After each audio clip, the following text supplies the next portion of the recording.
పెడితే then it will have a impact. ఒకవేళ అవసరమైనప్పుడు once in a month I will have some press conferences, జిల్లాలో పోయినప్పుడు మాట్లాడతారు, డిప్యూటీ సీఎం అందరం కూడా మాట్లాడితే ఏమవుతుందంటే పబ్లిక్లో ప్రిపేర్నెస్ వస్తుంది, అవేర్నెస్ వస్తుంది. అవేర్నెస్ భయం వస్తుంది, రెండోది మార్పు కూడా తీసుకురావచ్చు. ఈ రెండు కూడా ప్యారలల్గా తీసుకుపోవాల్సిన అవసరం ఉంది. ఎందుకంటే లా అండ్ ఆర్డర్లో కొత్త పోకడలు వస్తున్నాయి. ఒకప్పుడు లా అండ్ ఆర్డర్ ఒక రకమైన క్రిమినల్స్ ఉండేవాళ్ళు. ఈరోజు క్రిమినల్స్ కూడా ఇంటెలిజెంట్ క్రిమినల్స్, సైబర్ క్రిమినల్స్ తయారయ్యారు. ఇవి వచ్చినప్పుడు మీరందరూ కూడా పర్ఫెక్ట్గా దీనికి వస్తే తప్ప ఇవన్నీ కూడా సాధ్యం కాదు. దీన్ని మనం న్యూ ఛాలెంజెస్ వచ్చినప్పుడు new ways you have to move forward. ఇది అయిన తర్వాత వీలైతే డిపార్ట్మెంట్లో 3 మెంబర్ ఆర్ 5 మెంబర్ కమిటీ, టోటల్గా ఒక మనిషి నాకే అన్నీ తెలుసు చేస్తూ ఉంటానంటూ కుదరదు. అట్లా కాకుండా జిల్లాల్లో మీరు చేసే యూస్ కేసెస్, బయట వాళ్ళు తయారు చేసినటువంటి యూస్ కేసెస్ ఎంతవరకు మనకు వస్తాయి. ఈరోజు మనం ఏమీ కొత్తగా ఇన్నోవేట్ చేయడం లేదు. ప్రపంచం అంతా ఈ క్రైమ్ ఉంది, సిమిలర్ క్రైమ్ ఇప్పటికే చాలా చేశారు. ఇప్పుడు సీసీటీవీ కెమెరాలు ఉన్నాయి. సీసీటీవీ కెమెరాలు యూజ్ చేసుకొని రియల్ టైం ట్రాకింగ్ జరుగుతూ ఉంది, రియల్ టైం ప్రివెన్షన్ కూడా జరుగుతూ ఉంది. యాక్సిడెంట్స్ అన్ని ఆ సాఫ్ట్వేర్ కానీ తీసుకొని వాళ్ళు వచ్చి ఆపరేషన్ చేస్తే కొంతమంది వచ్చారు, మాకు మీరు డబ్బులు ఇవ్వాల్సిన పని లేదు, మేమే పెడతాం, ఎన్ని కెమెరాలు కావాలన్నా మేము ఇచ్చిన దాంట్లో మాకు కమిషన్ ఇవ్వండి చాలని, మేము ఇన్వెస్ట్మెంట్ పెడతాం, మీరు మాకు ఇంత పర్సంటేజ్ పాస్ ఆన్ చేయండి, that will be sustainable, will give all these cases, will work with you అని. అలాంటివి ఉంటే అవి కూడా తీసుకోవడం. రిమైనింగ్ కేసెస్ని ఎవ్రీ ఛాలెంజ్కి ఈ 3 member committee or 5 member committee, ఇందులో అవసరమైతే పోలీసులే బాగుంటే మీరే చేయడం, కొంతమంది టెక్నాలజీని పెట్టడం, డెవలపర్స్ని పెట్టడం, time to time use cases తయారు చేసి ఆ యూస్ కేసెస్ అందరూ వాడే పరిస్థితి రావాలి. మనుషులతోనే చేయాలంటే మనకంటే తెలివైన వాళ్ళు ఉంటే వాడిని పట్టుకోవడానికి మీ ఎనర్జీ అంతా వేస్ట్ అయిపోతుంది, ట్రైన్ అవుట్ అవుతారు, you are unable to do it. Both ఈ మార్గాలు నేను కొన్ని అనుకున్నాను. సైబర్ సెక్యూరిటీ డిపార్ట్మెంట్ కూడా as on today what is the cyber security department మనకుంది. ఇంతవరకు ఒక డిపార్ట్మెంట్ ఫింగర్ ప్రింట్స్ అవన్నీ మీ దగ్గర ఉన్నాయి, సైబర్ సెక్యూరిటీ డిపార్ట్మెంట్ ఉంది. అది ఎంత ఎఫెక్టివ్గా ఉన్నాం, దాన్ని ఇంకా ఏ విధంగా స్ట్రీమ్ లైన్ చేయాలి. ఇది సిబిసిఐడిలో కావచ్చు, లేకపోతే ఇంటెలిజెన్స్లో కావచ్చు, లేకపోతే ప్రైవేట్లో ఇంటెలిజెన్స్ మన ఐటీ డిపార్ట్మెంట్లో కానీ దీన్ని ఇంకా స్ట్రెంగ్తన్ చేయాల్సిన అవసరం ఉంది.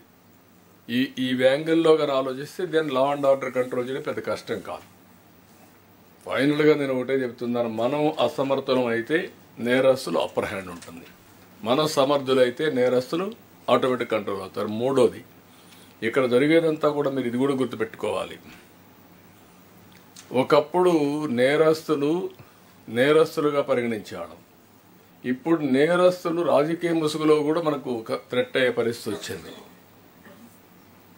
This is also destabilization process. Social మీడియాలో పెడతారు, ఇంక వాడి ఇష్ట ప్రకారం బిహేవ్ చేస్తారు, అంటే ఇంకా వల్గారిటీకి పరాకాష్ట అనమాట. నిన్న కూడా ఈ మధ్య కొంతమంది కాబట్టి చాలా బాధపడే పరిస్థితికి వచ్చారు. కడాన బ్రహ్మకుమారీస్ని వదిలిపెట్టే పరిస్థితి లేదు. ఇటీవల లేటెస్ట్ ట్రెండ్ బ్రహ్మకుమారి జోలికి ఎవరు రాలా ఇంతవరకు. ఇప్పుడు బ్రహ్మకుమారి జోలికి వచ్చారు, వాళ్ళ క్యారెక్టర్ అసాసినేషన్ స్టార్ట్ చేశారు. టూ మచ్ అది. వాళ్ళ క్యారెక్టర్ అసాసినేషన్ చేసి వాళ్ళు కూడా చాలా వల్గర్గా బిహేవ్ చేసి వాళ్ళు కూడా భయపడిపోయే పరిస్థితికి వచ్చారు. ఏంటిది, మేమేమో ఎట్లా వస్తాం. ఒకప్పుడు బ్రహ్మకుమారీస్ అంటే దొంగలను మార్చిన వాళ్ళు, నేరస్తులను మార్చడానికి పనిగట్టుకొని పనిచేసేవాళ్ళు. ఈవెన్ జైల్ డిపార్ట్మెంట్ నేనే పంపించాను పోయి ట్రైనింగ్ ఇమ్మని నేరస్తులందరినీ. వాళ్ళల్లో పరివర్తన తీసుకొచ్చారు, అలాంటి వాళ్ళ మీద పెట్టారు. So these are all new trends. We have to go all out, we have to control.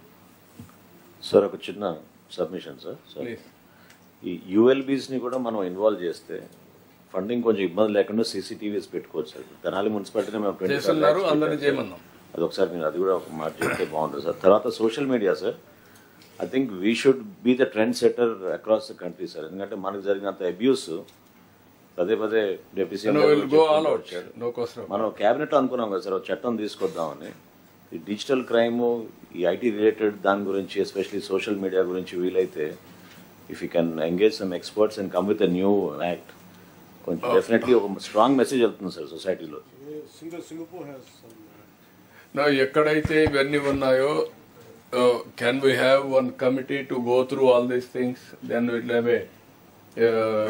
a cabinet subcommittee, IT minister and also ఇంకెవరు హోమ్ మినిస్టర్ అండ్ మనోహర్ పెట్టండి, మనోహర్ని సత్యాన్ని పెట్టండి, సత్యం ఉన్నాడు, సత్యాన్ని కూడా పెట్టండి, నలుగురు పెట్టి ఒక కమిటీ హోంవర్క్ చేయండి బెస్ట్ చట్టాలని. ఓకే, ఇప్పుడు ఏదైనా ఉంటే మీరు చెప్పండి, ఫీడ్బ్యాక్. Submission sir. సార్ గతంలో sir micro finance institutions use to charge predatory interest rate sir 24%, 28% charge చేసేవాళ్ళు సార్. అప్పుడు చాలా మంది హ్యారస్ చేస్తూ then RBI brought in regulation sir, they should not charge 3 to 4% more than the cost of funds sir. ఎంత వాళ్ళు అది కూడా మేము చాలా సఫర్ అయ్యాం.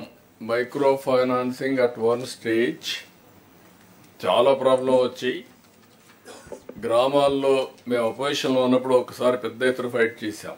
గ్రామాల్లో ఎవరైతే డిఫాల్టర్స్ ఉంటారో వాళ్ళు పట్టుకొచ్చి లేడీస్ని మిడ్ నైట్ కూడా చేసి వాళ్ళు ఒక ప్లేస్లో పెట్టి వాళ్ళని హెరాస్మెంట్ చేయడం మొదలుపెట్టారు. అప్పుడే పెద్ద ఎత్తున ఉద్యమం కూడా చేసి పోరాడి అవన్నీ కరెక్ట్ చేపించాం. ఇవన్నీ ఎప్పటి నుంచో ఉన్నాయి. ఈ మనీ లెండర్స్ అంతా కూడా ఇష్టానుసారంగా చేయడం, మైక్రో ఫైనాన్స్ చేయడం, ఇవన్నీ వచ్చినాయి. ఇప్పుడు కొత్తగా వీళ్ళు వచ్చారు మళ్ళీ. లోన్ యాప్స్ కూడా sir, if you can represent RBI sir to presently they haven't prescribed any limits sir for no you that is where I am saying department లో మీరు చెప్పినట్టన్ని కూడా క్రైమ్స్ ఏవైతే రిపోర్టింగ్ అవుతున్నాయో ఆ క్రైమ్స్ ని ప్రివెంటివ్ గా ఏం పోవాలనో ముందుగానే ఎక్సర్సైజ్ చేయాలి మనం, అప్పుడే ఇవన్నీ కంట్రోల్ అవుతాయి. అందుకే నేను చెప్పిందంటే ఆ 3-5 మెంబర్ కమిటీ కంటిన్యూగా సెర్చ్ చేస్తే will get answers. Political committee ఇది కూడా కోఆర్డినేట్ చేస్తామంటే మీరు కోఆర్డినేట్ చేయండి, will be very happy. Use cases మీద మీరు అందరూ కూర్చొని వర్కౌట్ చేసి వాళ్ళు కూడా ఆ కమిటీని మీరు రివ్యూ చేయండి, కావాలంటే ఆ కమిటీ కూడా రివ్యూ చేయండి. Okay sir SP sir regarding the cyber crime sir, mostly మన అప్రోచ్ రియాక్టివ్ అప్రోచ్ ఉంటుంది సార్. క్రైమ్ అయిన తర్వాత మనం ఏం చేస్తామని సార్. బట్ వాట్సాప్ గవర్నెన్స్ గురించి చాలా మంచిగా చెప్పారు సార్. ఆ వాట్సాప్ నెంబర్కే కానీ ఇప్పుడు ట్రూ కాలర్ వచ్చాక సార్, అంతకు ముందున్న స్పామ్ కాల్స్కి ట్రూ కాలర్ వచ్చాక స్పామ్ కాల్స్ మనం అటెండ్ చేయడానికి చాలా తగ్గింది సార్. అట్లాగే మనము ఎవరైతే అవేర్ ఉన్నారో వాళ్ళకి ఎప్పుడైనా, ఇప్పుడు నాకు కూడా చాలా మెసేజెస్ వస్తాయి సార్ లోన్ యాప్ గురించి కానీ టెలిగ్రామ్ యాప్ గురించి కానీ.